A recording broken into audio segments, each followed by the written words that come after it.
Hi, I'm Buffy and this is Buffy Designs. In this video I put together a collection of 3 of my top favorite projects that I have done so far, and I hope that you will enjoy them. I thought that it would be a good idea to put them all together into one video so you can watch them all at once. And if you're new here, welcome, and I hope you enjoy. And if you're a return subscriber, thank you so much for coming back. So without further ado, let's get crafting.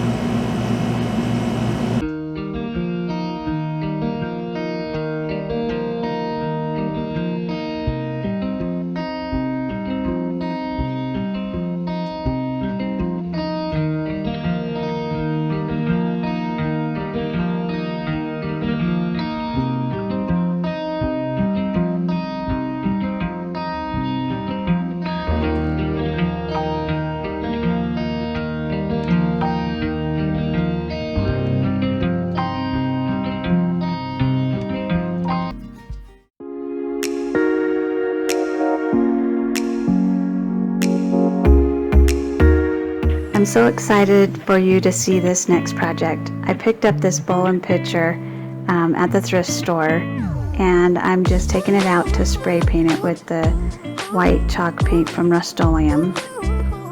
They didn't go together. The bowl looked like it was homemade by someone, and the pitcher was manufactured, but they were really close with size, everything, so they fit really perfect together. So I knew exactly that I wanted to try this technique.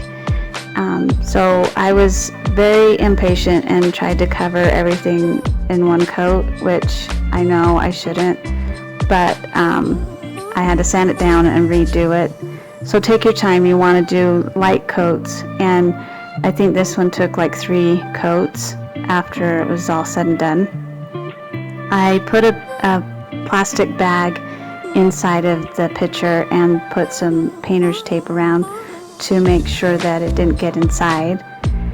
And so now this technique with the tissue paper, I am Mod Podging it to the side of this, and this is my first time doing this, so I shouldn't have used so much Mod Podge. So when you do it, just do a light coat of both under and on top. And the tissue paper technique is from Sandra at Schwowin's Nest. I'll have a link to one of her videos that she does this technique on a piece of wood, but she also does others with some glass and other different type of things like that. So it's really cool. So then you just cover the top with Mod Podge as well. So like I said, you only want to do, the bare minimum, because afterwards it shows through, your brush strokes and everything. So I kind of had to fight with that. Of course, like I said, it's my first time. But it did end up looking really beautiful. So I'm excited for you to see the end result. You just want to tap down on it so that the tissue lays flat with the Mod Podge. And be careful because it'll rip very easily, so just kind of tap it and be careful. So here I'm kind of measuring where I wanted to lay them, and I want 3 different ones, and I just cut them out around the flower so that there's no excess tissue paper. And then she has this technique that I just use. It's really awesome. You use your brush that has the Mod Podge on it to pick up your tissue paper and place it where you want it. So that really works really well. And then I just use my fingers to smooth it out and then put a layer of Mod Podge over the top. And then I just made sure that it was not exact, but of almost, kind of where I wanted to do the 3 different placements, and then make sure that it's all aligned really pretty. And the good thing is if something, a little flower or piece of something comes out of place, you can kind of scoot it over, like I was doing with the little screwdriver. And then especially if it's black and white. So you just want to make sure it lays flat on that corner That's what's nice about the tissue paper, is it's so easy to form to things.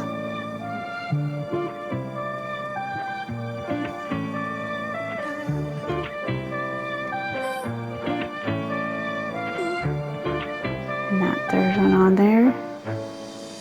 And see how pretty it's turning out?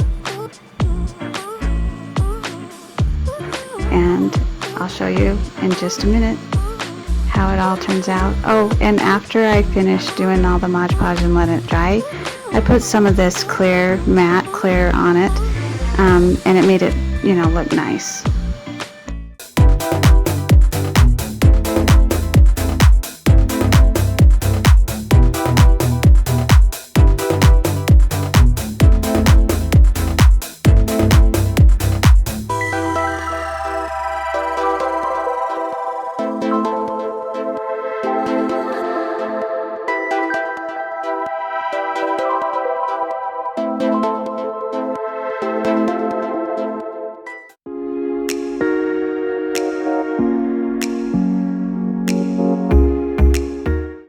An item I picked up at the thrift store for $2. It's just one of those vintage bill organizers that you would see in Grandma's house. And I'm just sanding down the letters in the front so that the raised letter doesn't show through the paint. And I was inspired by Savanah with SavvyCraftsWithSavanah. She did one similar and distressed it and put some floral arrangements in it, and it turned out super cute. So I thought I'd give my hand a try at it, and I'll put her link to the video that she did down below. And then I see that I have some holes there that I forgot to fill before I started painting, so I just went back in with some plaster, you know, hole filler there, and sanded that down. Of course, dust it off, make sure there's no dust.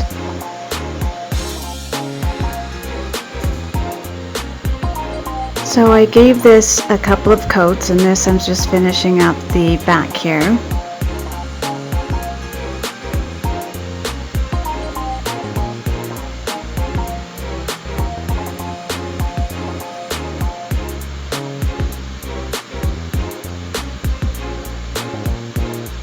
You want to make sure that you get all over all the sides, the back, the bottom. Just make sure you have a good coverage on it, because that is a pretty dark wood.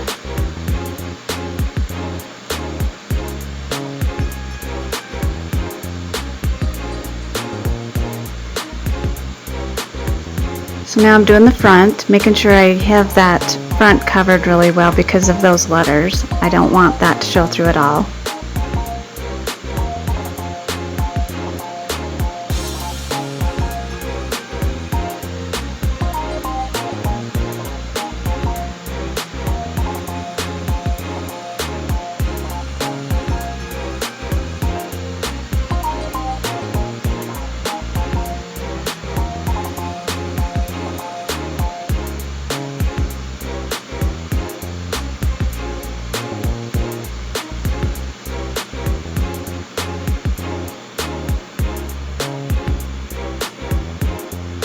And also make sure to get inside, because you'll see through the flowers, so I just made sure I was painting in between there.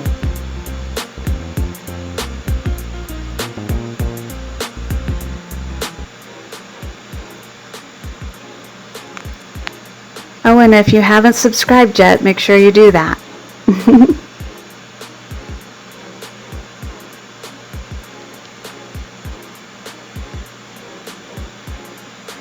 And actually this paint is the same paint that I always use. It's the Rust-Oleum linen white chalk paint. I love that stuff.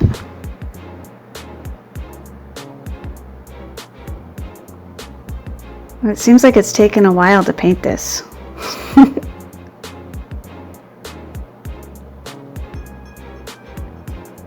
And that brush, I actually got that online through Amazon. It's a pretty cool brush, tiny, and yet it's one of the chalk brushes. It works really great. I'll have all the links of everything that I use down below.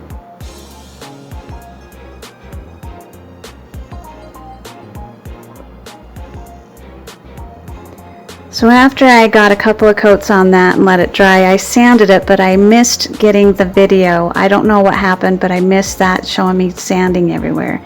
But I got all of the, like the curved edges and a little bit in the front too, to show the distressing. I didn't want to go too dark with it on like paint or anything. I wanted to show the actual distressing. So now I'm just using the polyacrylic on it. I love that stuff. I love how it feels afterwards, and it protects the chalk paint so that you don't have it flake off or have fingerprints on it. So it's nice to have a nice coat over it. So after I finish this, I decorated it with some cute flowers, and I'll show you at the end.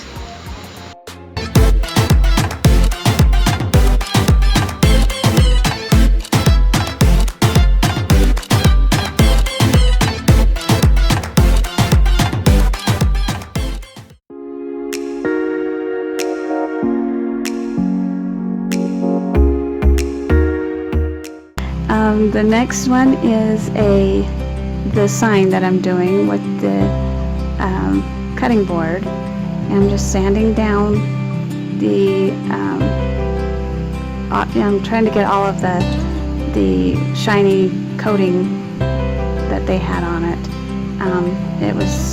It's a pretty old piece, so it was in there really well. So I'm just sanding off all of it to make sure that I get all of that off. And then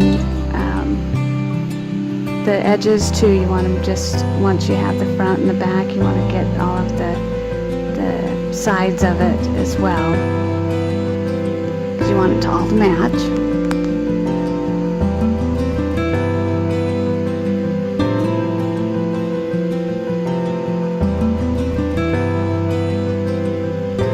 And this is taking a minute. Once I got all that done, now I'm going through that back part and filling in those holes with that same spackling, just enough to fill the holes so that that could be sanded down.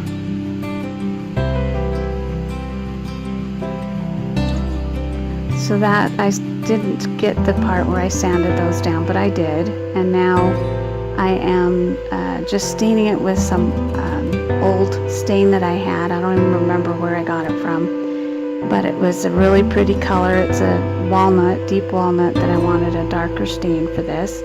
So I was just using what I had on hand and made sure it was down so that I could get it to work. And now it's just making sure that it's all covered, and even the sides, you want to make sure the sides are done too.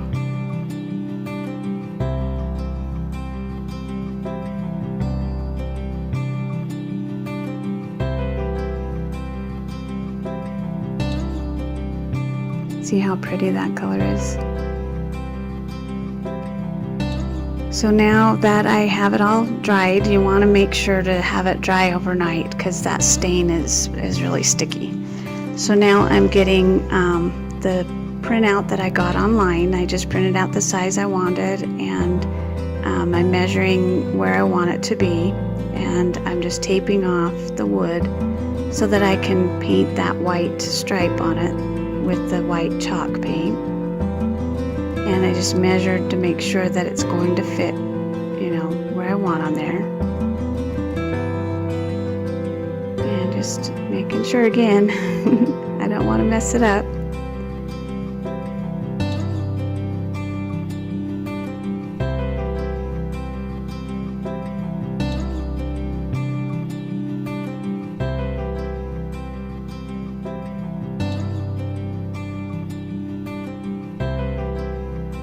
Oh, and you want to make sure to tape the edge really well and straight. You have to kind of bend the tape to make it work. So I'm putting on a coat here, and then I don't show it, but I did do a second coat on it to give a good coverage. You want to get that side of it as well, and I didn't paint the back, I just wanted the front. but the sides definitely make a finished look.